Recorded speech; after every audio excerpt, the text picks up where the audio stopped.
సంవత్సరంన్నరగా నేను కూడా అంటున్నాను.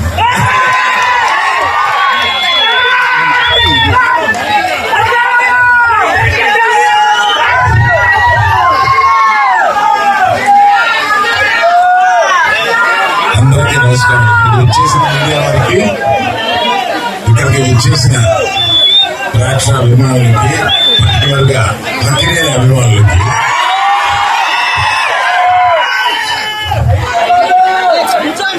మేము చాలా కష్టపడి ఈ సినిమాని తీసాము. ఎంత కష్టపడినా ఫైనల్ గా మీరు ఆదరించే స్థాయిలోనే మా ఆనందం ఉంటుంది. ఈ సినిమా తప్పక మీరు ఆదరిస్తారని నమ్ముతున్నాము. ఎందుకంటే రీజన్ ఇక్కడ లేని వారి గురించి చెప్పి ఉన్నవారి గురించి చెప్తాను. ఇక్కడ చందు మోడెడ్డి ఆయన ఇచ్చిన బేసిక్ కథని చాలా చక్కగా మార్చి అత్యద్భుతంగా మీ అందరికీ నచ్చేలాగా, మీరందరూ ఈ సినిమాలో చాలా ఆనందపడేలాగా, చాలా గుండెల్లోంచి మీకు హావభావాలు వచ్చేలాగా ఆయన తీశారు. అంత బాగా తీశారు ఆ సినిమా. ఆయన గురించి చెప్పాలి. తర్వాత మన ఫేవరెట్ డార్లింగ్ సాయి పల్లవి గారు అద్భుతంగా నటించారు ఇందులో. మనం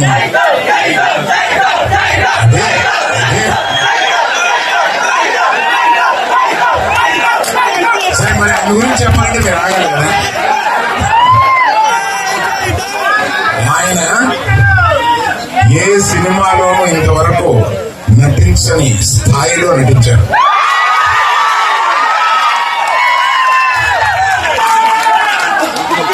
మనకి ఎంత ఉత్సాహం తెప్పించేలా నటించారో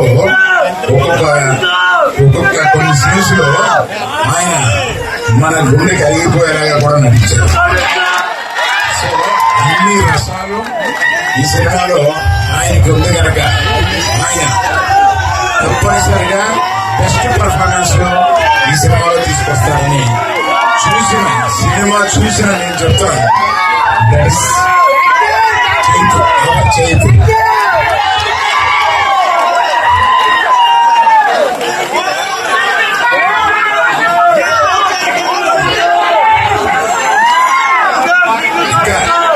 ఇంకా చాలా చాలా మాట్లాడాలండి, కానీ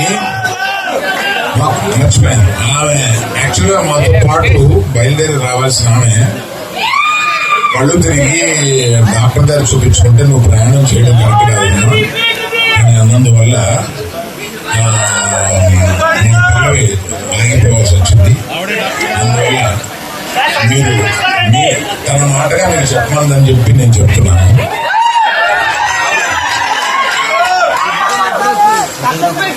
అందరికీ చెప్పినా ఈ సినిమాకి ఇంత ఉత్సాహం రావడానికి కారణం మ్యూజిక్.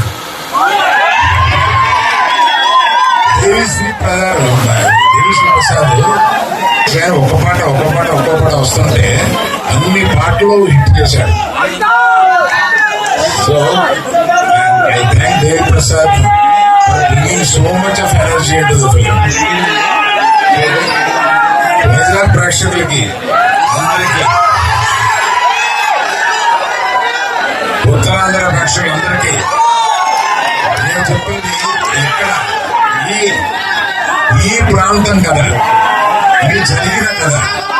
శ్రీకాకుళంలో ఒక చిన్న ఊరిలో జరిగిన కథని, ఆ కథని నిజంగా జరిగిన కథని ఈయన కథారూపంలో పెడితే దాన్ని సినిమాగా మేము తీశాము.